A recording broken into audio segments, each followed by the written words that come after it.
Fala pessoal, vamos analisar aqui o capítulo de One Piece 1144. Novamente, lembrando que a gente não lê, a gente só analisa, é pra você ter lido e vir aqui descobrir alguns segredos narrativos que o capítulo pode ter guardado, beleza? Então vamos começar com o seguinte. Esse capítulo foi um capítulo relativamente fraco, vamos dizer assim, né? Não que ele seja ruim, mas você vê que ele é claramente um capítulo de transição para a história respirar. E isso sempre é essencial para a história, porque senão ela fica intensa o tempo todo, e isso deixa ela cansativa de ler, você se sente exausto. E se ela é muito tranquila o tempo todo, a história fica desinteressante de ler, né? Na história de capa aqui, a gente vê a Yamato resolvendo o problema, e o cara lá que consertou a porta no primeiro capítulo de One Piece que virou canônico, porque aparentemente o Oda é maluco. Então vamos lá, vamos continuar, né? A gente vê o maior ponto de interesse do capítulo, basicamente, pelo menos pra mim, foi o início, né? É como? É uma revelação relativamente bombástica, né? Apesar, assim, ela não tem drama. E é por isso que ela tá no início. Porque se ela tivesse drama, ela poderia estar na reviravolta do capítulo. Se você está acompanhando as nossas lives de análise de capítulo, você já deve ter percebido sobre o que a gente está falando, certo? Se você não viu, eu recomendo ver, porque são todos conceitos que vão entrando na sua mente, fazendo você entender melhor até as próximas análises, porque são conceitos que você aprendeu soma, multiplicação, entendeu? Exponencial e por aí vai. É como se fosse isso. Então, aqui a gente tem uma descoberta muito grande em relação à lore de One Piece, né? Que é o fato de que em Elbaf existe um terminal tecnológico, uma construção tecnológica que está lá há 3.000 anos. E aí fica a pergunta, de onde veio isso? Nem as pessoas na cidade sabem, nem os gigantes sabem. Então isso aí tá lá desde uma era anterior aos gigantes. E ela aparentemente também foi feita para gigantes, porque a gente vê o tamanho das coisas aqui. A gente vê aqui a mulher aqui, que eu esqueci o nome dela. Ela tá do tamanho mais ou menos proporcional a isso aqui, né? Enquanto o Frank é uma mosca aqui, né? E aí a gente vê o Vegapunk e a Bonnie estavam perdidos e acabaram se encontrando aqui. Da Ripley, obrigado. E é muito bom porque o Oda vai mostrando onde todos os personagens estão, ajudando o contexto geográfico aí da coisa, né? Tipo, fulano tá aqui, esse fulano tá ali. Show! Sobrou um pouquinho aqui, ó. Dá pra ver o tamanho. E o Frank já tem, tipo, 5 metros de altura, né? O One Piece é maluco com os tamanhos. O Frank já é criança aqui, né? Tipo, rebaixado. Então a gente descobre que isso estava aqui. E logo é interrompido pela trama do momento, né? A trama do momento é exatamente os monstros aparecendo e tudo mais. Elas têm um nível menor de interesse do leitor nessa situação aqui, né? Se você tivesse que pensar, você quer saber mais sobre as pinturas monstro ou sobre esse negócio do world building do lore essencial aqui, entendeu? Aí ele é interrompido. Por quê? A gente já apresentou o elemento em 2 ou 3 páginas, varia, né? Acho que a apresentação aqui são 3 páginas, porque apresenta isso aqui, apresenta o ambiente, apresenta a localização dos personagens e depois apresenta o problema do capítulo, que é os sonhos, pesadelos manifestados, né? E aí a gente vai vendo aqui a relação dos personagens com isso, mais para ambientar o que vai acontecer, tá? Tipo, isso não é encheção de linguiça, tá? Apesar de que popularmente as pessoas vão chamar isso aqui de encheção de linguiça. Por quê? Porque, entre aspas, nada acontece feijoada, né? Tipo, eles vão lutar contra o esqueleto, eles derrotam o esqueleto off-screen. Cadê? Derrota o esqueleto off-screen. Aí você pode pensar, pra que serve então? Principalmente em One Piece, isso de fato serve para permitir o autor coordenar melhor as coisas. Mas encheção de linguiça é quando realmente aquilo não tem propósito algum. Muitas pessoas no início de um ano falaram comigo que o início de um ano é enrolado. Eu discordo. Na minha análise mesmo do início de um ano, eu não acho que o início de um ano é enrolado. Eu acho que ele é denso. Nada é encheção de linguiça, é inútil. Tudo ali tem um propósito, mas é tanta coisa que pode ficar cansativo. Aqui pode ser alguma coisa parecida em relação a isso, tá? Por quê? A gente vê principalmente pela quantidade de balões de fala. Poucas histórias sobrevivem uma situação assim, né? O One Piece tem muito mérito e com motivo, né? Tem uma altíssima qualidade. Mas você vai lendo isso aqui, cara, tipo... É muito diálogo com muita informação o tempo todo. De forma bem expositiva. E que ele até faz um pouco de... Em vez de mostrar, ele tá falando. Tudo bem que ele mostra, mas aqui ele fala muito mais. Isso aí... as pessoas falam, ai... mostra e não diga. É verdade? É verdade. Mostra e não diga. Mas por que se fala isso? Principalmente para livro. Porque tem toda uma questão de prosa, como a informação é transmitida, como se torna interessante, desenvolve personagem e coisas do tipo. Só que tudo é uma ferramenta, assim como exposição. O povo fala, exposição é ruim. Não necessariamente. Você tem várias formas de fazer exposição. Tanto a exposição elegante, né, que é tipo tá dentro da história, você nem percebe, quanto a exposição mais direta ao ponto, que é tipo um personagem vai lá e fala, alguma coisa é explicada direto pro personagem. Aí o personagem pode ter interesse naquilo, e aquilo ajuda você a absorver como parte natural da história.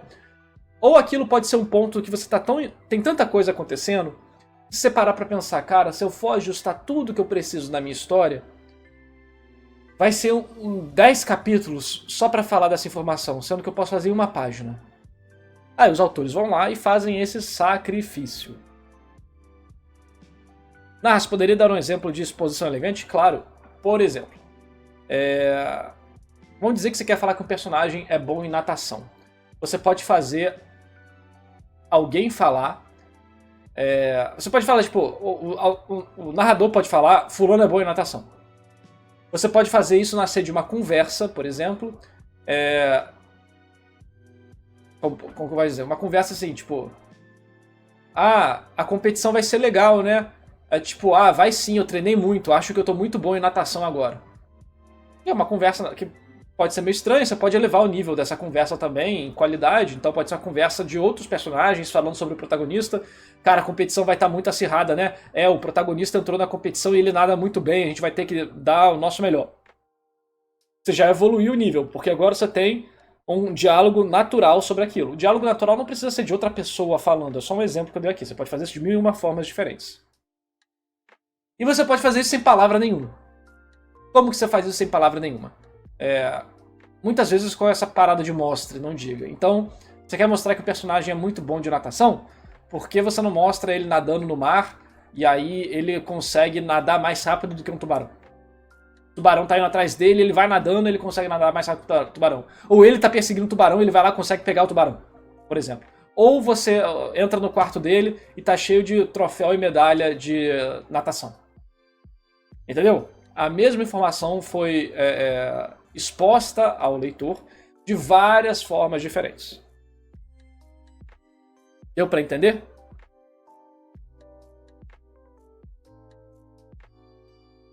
Você pode juntar isso com várias técnicas diferentes, enfim, mas aí acho que deu pra entender, né? Esse, inclusive, é o exemplo que eu dou no meu primeiro vídeo de One Piece, de análise de arco. Então, aqui, em One Piece, recentemente, nos últimos tempos, o Oda tem feito muita exposição direta. Só que eu compreendo isso porque, ao mesmo tempo que ele faz isso, as partes que são mais essenciais para cada momento, ele ainda trata com muito cuidado. E isso permite que você aceite a exposição direta, porque na parte que realmente importa, vamos dizer assim, a coisa é muito bem feita. Então esse é um dos grandes méritos do Oda. Ele consegue, tipo, sabe quando a pessoa tá com a, sei lá, imagina uma cena. Você entra na casa de uma pessoa e tá tudo sujo no chão. Mas aí ela, sabe, te direciona logo pra cozinha pra comer, ou te vira pro outro lado, sabe? Esse tipo de coisa que ela... Tá tudo zoado, mas ela te faz olhar pro outro lado. O Oda tem muito essa capacidade. A história de One Piece é muito longa, muito densa. E o autor tem muita maestria de fazer você focar o olhar onde ele quer que você foque. Isso é muito difícil de fazer, ainda mais por quase 30 anos.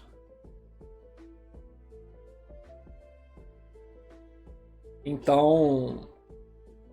Aqui, novamente, não é enrolação, tá? Mas dá pra você condensar isso aqui em 2 quadros, 3 quadros no máximo, com muito menos diálogo.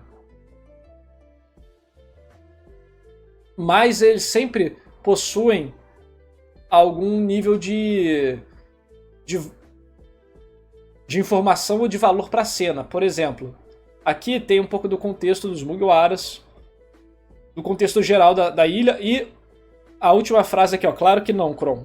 E aí a gente já passa para a próxima página, onde tem exatamente isso, a questão do Kron querendo participar da guerra, da luta, e isso vai ser retomado daqui a algumas páginas, com o Kron sendo quem vai dar carona para Nami, para o Jinbei e tal.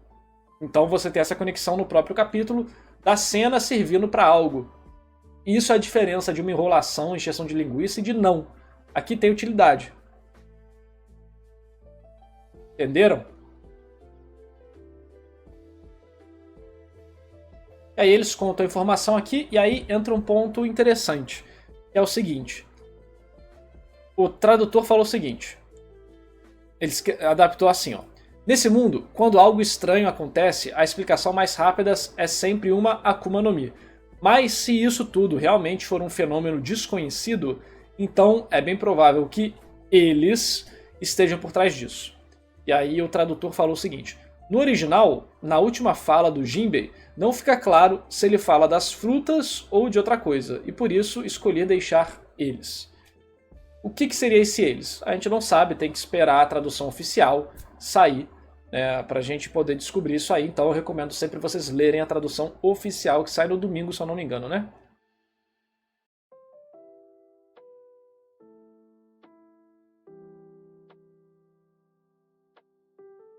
Aqui pode ser eles, pode ser o governo mundial, né? Eu acho que a outra coisa mais estranha possível que tem no mundo de One Piece é o governo mundial, que detém tecnologia, tem Irubito e coisas do tipo. Aí aqui a situação vai, as pontas soltas vão se resolvendo, né? Exatamente aqui a parte do Kron, que a gente comentou. E aí a gente tem um corte, né? Deixa eu ver só quantas páginas teve esse capítulo. 1, 2, 3, 4, 5, 6, 7, 8, 9, 10, 11, 12, 13, 14. 14 páginas, mano. 14 páginas. Que loucura.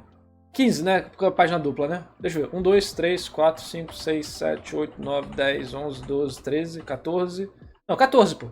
14. Já contando com as duas. De novo. 1, 2, 3, 4, 5, 6, 7, 8, 9, 10, 11, 12, 13, 14. Caraca, que capítulo curtinho, né? Porque... Vamos ver. 3, eu acho que vai ficar umas 8 de desenvolvimento. 1, 2, 3, 4, 5, 6, 7, 8. É. E aí a reviravolta tá junto do final aqui. Isso é uma coisa que acontece de vez em quando, tá? Quando capítulos pequenos, lembra? A coisa que mais varia em número é desenvolvimento. O que eu falei na outra live era desenvolvimento e reviravolta, final e início, né? Varia, não tem um jeito certo de fazer. Por quê? Você pode juntar outras técnicas. No caso, um tipo de cliffhanger ou final explosivo pode ser considerado uma forma de finalizar uma história, né? Bem famoso, inclusive, tem o termo cliffhanger, segurando no penhasco. Porque as séries americanas lá iam acabavam com o cara segurando o penhasco. Não, ele vai sobreviver ou não vai? Vai cair ou não vai? Entendeu? Aqui é algo parecido, né? Ele finaliza de uma forma muito intensa. É basicamente tipo a finalização mesmo é a metade da página, sabe? É a metade dessa página dupla. One Piece normalmente é desse tamanho, cara, isso é bizarro, bizarro. Não faz o mínimo de sentido uma história ter 14 páginas. A Shonen Jump. Isso torna todo o trabalho do Oda melhor no curto prazo, nesse sentido, né? Mas a longo prazo prejudica muito a história. Porque ele é obrigado a condensar muita coisa, que é exatamente o que a gente tá falando, né? Ele é obrigado a condensar muita coisa e a história fica muito menos natural. Ela não tem tempo de respirar e você tem muito diálogo pra todo lado. É por isso que eu falo, se One Piece fosse mensal, a história seria mais curta. O povo, não, se o One Piece fosse mensal nunca ia acabar. Fake. Porque a maior dificuldade é a condensação, sintetizar. Então, se o Oda tivesse tempo pra isso, cara, pique, tipo, 5 capítulos de One Piece iam virar 2 mensais. Ou até mais, às vezes, né? Até mais. Dependendo, porque seriam, em vez de 20 páginas, né? Ou 14, seria no mínimo 30 páginas. Então daria pra fazer muito mais coisa. A história ia andar muito mais rápido. E com um ritmo muito melhor, porque muita coisa desnecessária dessas não só enrolações, mas dessas páginas densas seriam retrabalhadas de uma forma mais dinâmica. One Piece há tempos não tem edição de respiro. Cara, ele não tá tirando. Ele tá tirando uma semana de férias a cada mês, né?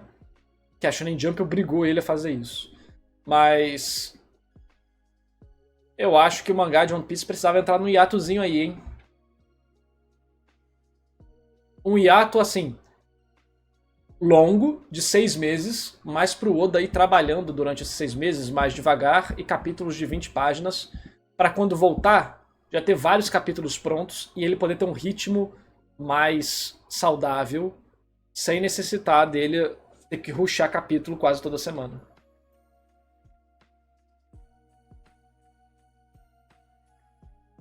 Oda nas férias não deve parar de pensar no Piece. Não para. O Oda, ele é fissurado pelo trabalho dele. A maior parte dos mangakas é assim, não todos, tá? Tem uma quantidade boa que não é, mas alguns são, né? A gente pode ver pra entrevista. Mas o Oda, eu acho que o Oda é o cara mais fissurado em mangá dele mesmo.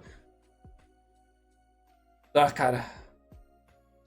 Não sei desde quando, cara. Muita coisa. Edição de respiro no sentido de transições mais tranquilas entre arcos. Também, é verdade. Não, o Oda sempre foi obsessivo. É exatamente pelo Oda ser obsessivo que ele tá no topo. Exatamente por ele ser obsessivo que ele está em primeiro.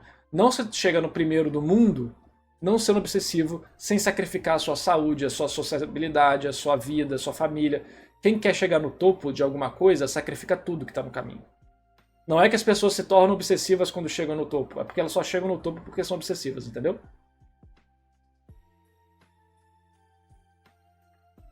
Será que o Oda colocou esse foco no Chapéu de Palha agora para depois focar no Loki nos próximos capítulos? É impossível saber. Não, o Oda tá no topo do mundo. Em questão de quadrinho, o Oda tá no topo do mundo. Acabou. Não é do mercado mais competitivo do mundo, ele tá no topo do mundo. Os desenhos estão muito melhores depois da operação do olho dele. Eu não sei dizer exatamente porque a qualidade da Scan, coitada, ela faz o melhor que pode, mas isso aqui não é a qualidade oficial, tá? Então ela é bem abaixo da média em relação ao trabalho original. Mas eu senti que de fato está menos poluído do que algumas partes de um ano. Então vamos lá, então o quê? 3 de introdução, 1, 2, 3, 4, 5, 6, 7, 8 de desenvolvimento. Aqui a reviravolta, né? Entra aqui 1, 2 de reviravolta e 1 de finalização. Provavelmente é isso. 8. 8 tá bom. Talvez possa ser menos, né? Cadê? 1, 2... Cadê? 3, né? 1, 2, 3, 4, 5. Não sei se a reviravolta começa na entrada da Gunko não, hein? É um marcador importante, né? Porque a gente vê que literalmente sai de um ponto da história para outro, de perspectiva de cena. Aumenta o nível de drama, com certeza, aqui por causa das crianças aqui. Mas evolui muito mais aqui, né? Quando o bichão aparece, porque apesar do Ten ser uma mudança de perspectiva, ela não é necessariamente a mudança de perspectiva literal. Pode ser, mas ela também pode ser tipo a introdução de uma coisa bizarra, a introdução de algo inesperado. Exatamente a introdução de algo inesperado aqui é feita da seguinte forma, olha só. Primeiro, vamos lá, ó, quadrinização para vocês. Tá vendo isso aqui, né? Essas duas barras aqui na direita da Gunko. O que é isso? É para mostrar troca de cena. A gente tem a cena, acontece, e o que tem aqui no final? Novamente, duas barras cortadas, mostrando novamente transição de cena. E aí, novamente, duas barras cortadas, chegando na cena nova.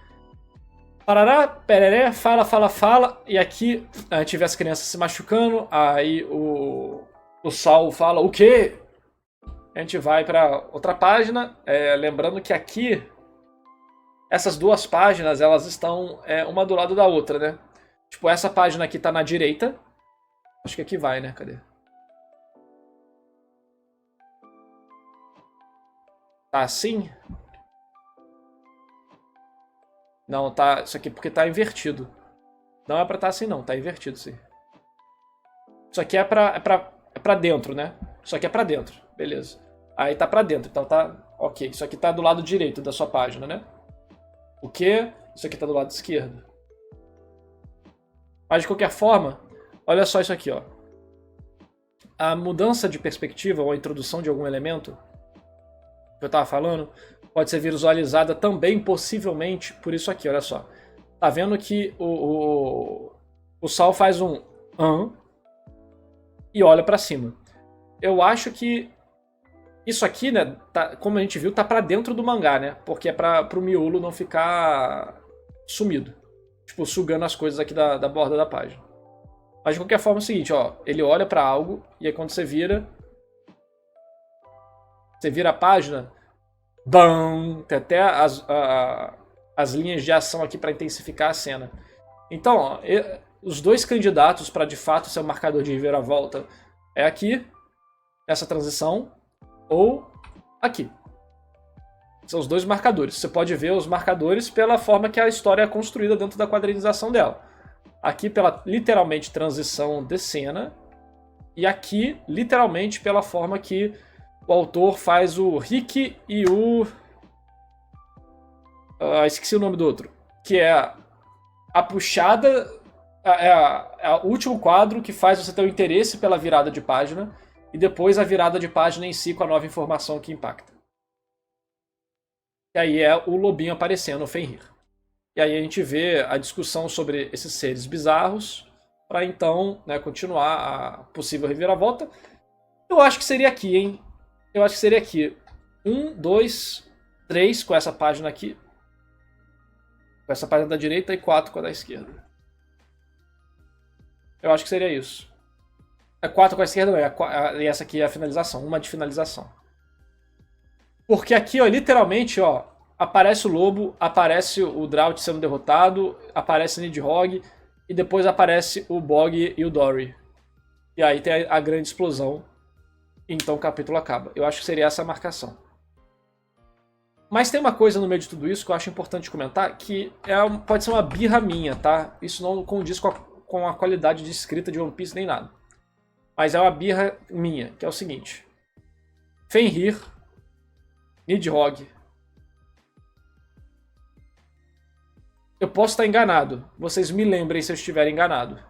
Mas durante boa parte de One Piece, pelo menos, a cultura dos locais, apesar de ser inspirada em coisas do mundo real, não eram, entre aspas, literalmente do mundo real. Tinha uma mitologia própria. Tinha os monstros próprios e tudo mais. Então, ter Nidhogg, Fenrir e coisas do tipo, eu acho que é uma puxada demais para tipo, elementos do mundo real. Isso não é um problema em si, várias histórias adaptam isso. Mas estou falando que One Piece sempre teve uma mitologia própria muito forte. Tanto é que a mitologia principal do mundo agora foi transformada nessa questão de Nika, de Mu e tal. E eu acho isso positivo no sentido de é uma mitologia única do mundo lá de One Piece. Só que a vila de Elbaf parece que está muito se baseando e usando como muleta demais a questão do mito viking nórdico. Porque vamos lá, falaram do Pegasus, beleza, o Gunfall tinha um Pegasus em Skypiea, mas a mitologia de Skypiea é outra, os caras vieram da lua, e tem a terra que saiu voando do mar, e o povo tem asa, e sei que, e Enel. É outra coisa, toda doida.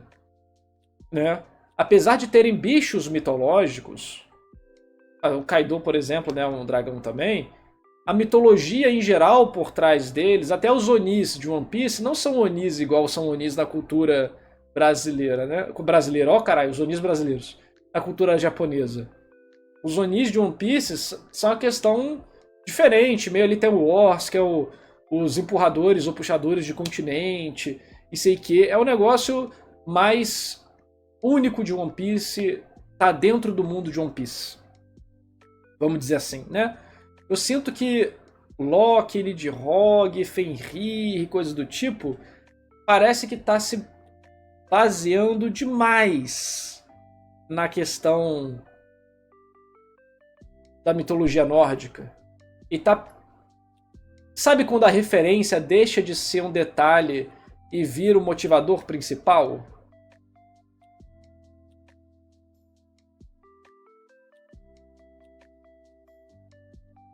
O que eu quero dizer com isso? É legal você identificar uma referência, uma inspiração, mas parece que às vezes aquilo vira uma caricatura de referências e inspirações.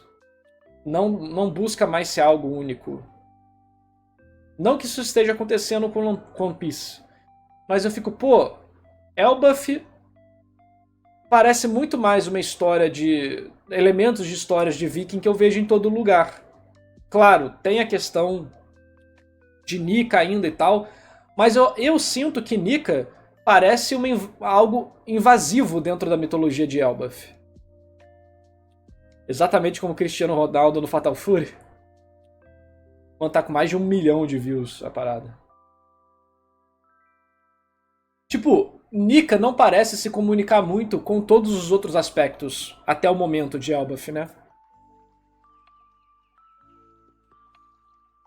Talvez por estar se inspirando demais na cultura real e não ter feito aquela salada de fruta, aquela adaptação necessária pro mundo de One Piece, igual outras coisas foram. Isso não torna o arco ruim de forma nenhuma, mas é uma coisa que eu fico, poxa, o Oda era tão criativo com essas coisas antes, ver essas coisas que você já viu em todo lugar, Fenrir, Nidhogg, Loki, tá, mas e cadê? E a árvore é dividida e sei que, igual Yggdrasil. Legal, mas Skype era um negócio maluco porque é diferente de tudo. Water 7, Thriller Bark, Sabaody, é uma aula de world building, muitas das partes de One Piece. Eu não sinto que Elbaf está sendo uma ilha que é uma aula de world building. Pode ser, tem várias revelações importantes e tal, mas a ilha de Elbaf eu consigo ver numa fanfic de um adolescente, nesse sentido. É uma ilha que tem uma grande árvore que copia Yggdrasil, tem gente que mora no topo, no meio e embaixo, e tem Nidhogg, Fenrir, Loki, você fica tipo...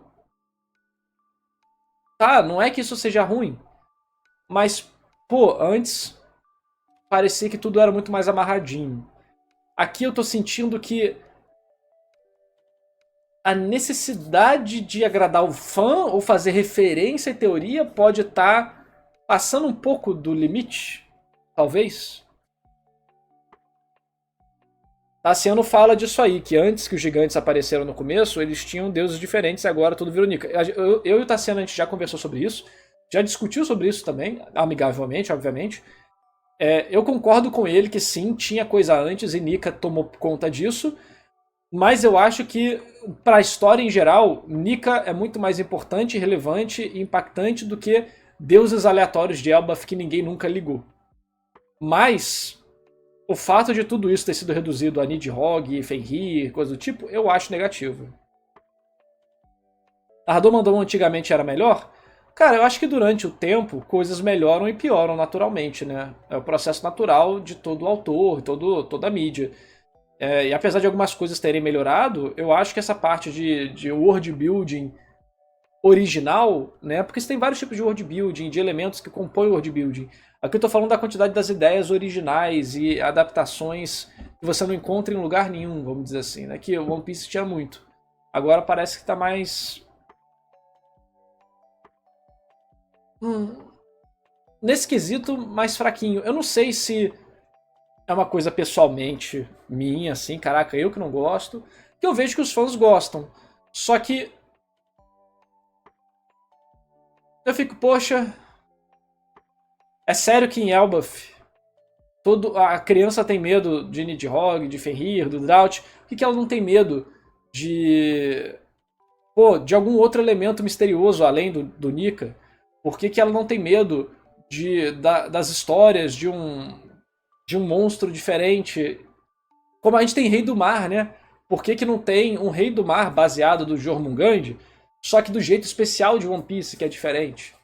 Né? Por que você não tem a história de um viking que usou um Rei do Mar como montaria no mar, e aí ele ficou conhecido como, em vez de Leif Erikson, ficou conhecido, sei lá, com outro nome.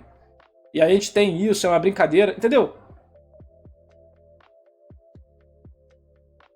Tipo, ao mesmo tempo que a gente tem isso aqui, né? Essa doideira aqui. Então, igual eu tô falando, o Oda ele sabe balancear bem isso.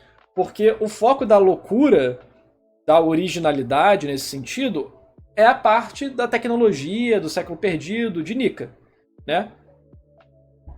Então são sacrifícios e sacrifícios. Por isso que eu falo, não acho que isso é um determinante de qualidade da história. É só algo que vai cair ou não no gosto das pessoas.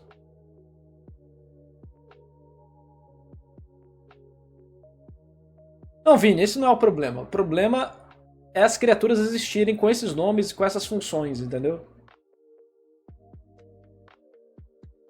Imagina se as crianças tivessem medo dos antigos deuses de Elbaf. Pô, isso seria legal. Óbvio, podem ser baseados em coisas que existem, mas seriam diferentes e únicos, sabe? Ah, bosta. Caiu.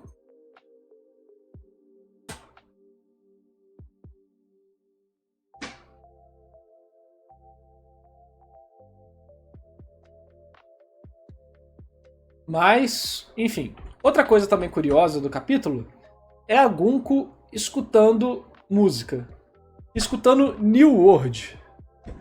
One Piece tem alguma opening chamada New World.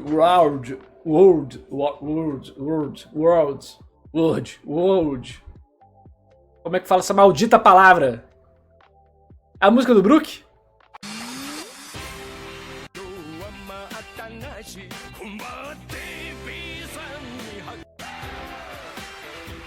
Legal. Eu acho que a referência é mais ao Brook mesmo. Talvez, não sei, a gente não sabe. Mas pode ser. Provavelmente deve ter alguma coisa de strum na música dele, né? Ela é fã do Brook. Vamos lá, o que isso pode significar? A gente viu que a Gunko, a gente teorizou alguns capítulos atrás, que ela não seria uma nobre. Que ela seria algo do tipo uma subordinada, uma pessoa, tipo uma escudeira, ou algo do tipo.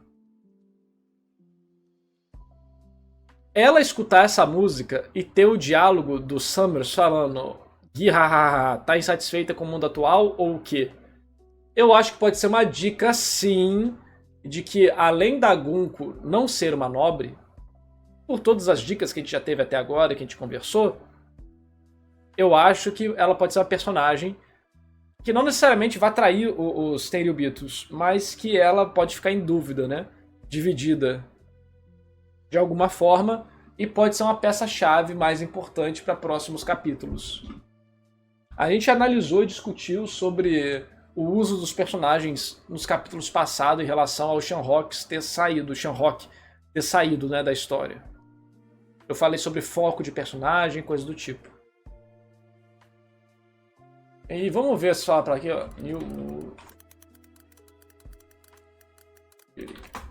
Vamos ver a letra, né?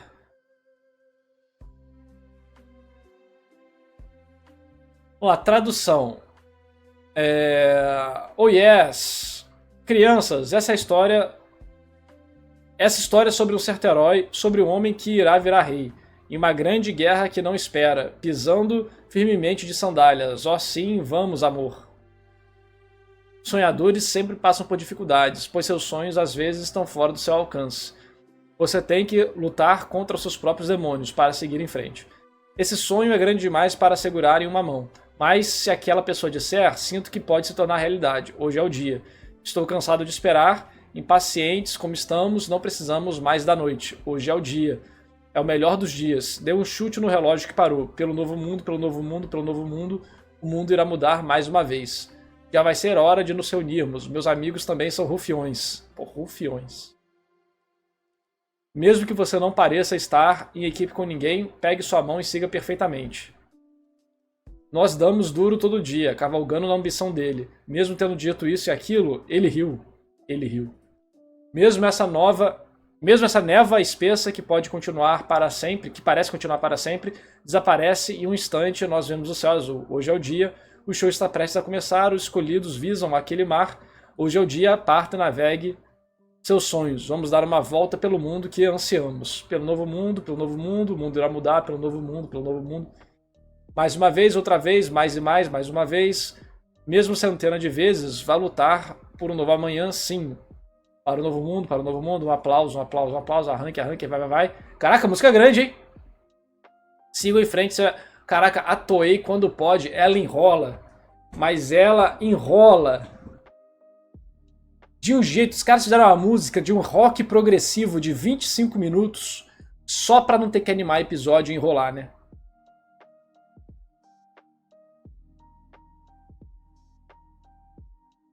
Sigam em frente sem olhar pra trás. Posso ver suas roupas íntimas, por favor. Tocou o episódio inteiro mesmo, meu Deus. 40 graus na diagonal é mais difícil do que 45 graus, sim. Nós viemos hoje. Nós viemos também de norte a sul ao espaço distante. Viemos para cruzar o arco-íris. Já é hora de cruzar o arco-íris? Bone, bone, bone.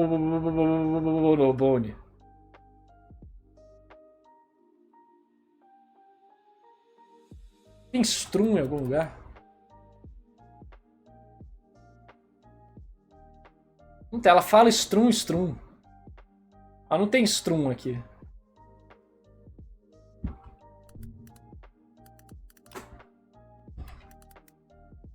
Dedilhar. Arranhar. Martelar.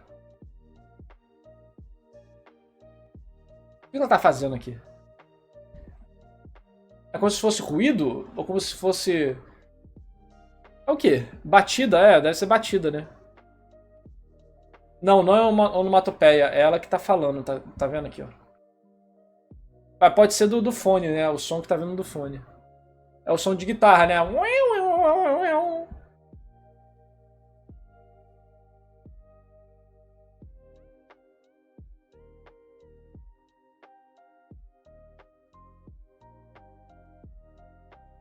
A gente não sabe se ela tá escutando essa música, né? Ela só disse que é a música que ela mais gosta.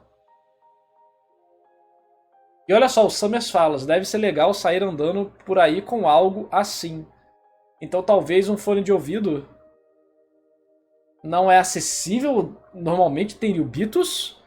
Porque o Summers falar isso é porque ele não pode usar por algum motivo. Talvez por estética, não combina com o estilo dele. Ele acha muito coisa de Schoffen e ele não é mais Schoffen.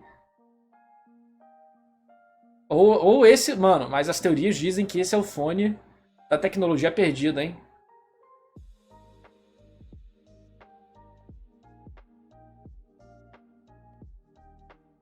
Ou ele é velho e você não sabe usar. É, tem isso também.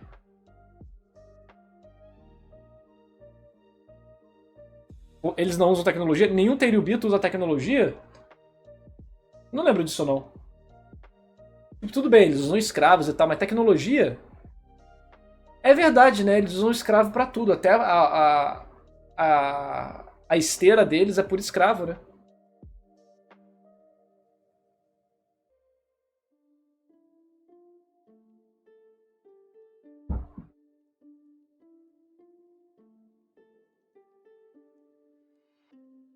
Então talvez realmente eles possam não ter contato com isso, mas... Enfim. Aqui o Sal usa uma técnica para tentar parar as crianças. Aí eles vão, enfim, dando aquela enrolação. A Robin dá uma dramaticidade aí. Coitados, que armadilha terrível. Dá pra ver algumas coisas que é mais pra dar o ritmo do capítulo e das páginas mesmo. sem necessariamente ser algo essencial, né? Que um capítulo mensal de 30 a 40 páginas seria reajustado de outra forma e seria bem mais dinâmico. Mas capítulo bem curto, cara, é um capítulo bem curto, assim, eu pessoalmente não gosto desse tipo de capítulo, eu acho que fica muito condensado, muito acelerado, muito denso, mas, em contrapartida, eu acho que é um bom ponto de estudo, porque mostra como que o Oda maneja tanta informação em pouco tempo, tá? Isso é uma coisa importante para se dizer. Porque não é fácil administrar tanta informação em pouco tempo. É uma habilidade essencial do Oda que a gente pode aprender muito com ele. Einars, viu o robô do castelo no céu? Vamos lá. Castle in the Sky Robot. Isso aqui, né? Esses aqui. Vocês estão falando que isso aqui é o robô. Ele é o robô em si.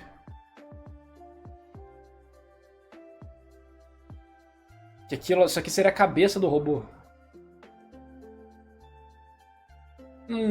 Pode ser alguma referência, mas o povo tá falando que é o robô. É o robô, acabou. É o robô, acabou. Não tem mais discussão, é o robô. Calma lá, né, gente? Calma lá, isso aqui eu acho que é mais um prédio mesmo e tal, mas tem algum nível de semelhança? Tem algum nível de semelhança, cadê? Mas não... Cuidado com a pareidolia, né? O André falou o seguinte, a Robin sempre foi muito estoica. Ela não costuma ter reações assim mesmo na tragédia. Vide o ano quando o Orochi tenta matar a Gunko. Cara, essa questão de consistência de personagem é algo difícil de se manter numa história tão longa, ainda mais quando você precisa de coisas úteis acontecendo em tela. Então eu não vou cobrar muito isso da história aqui não.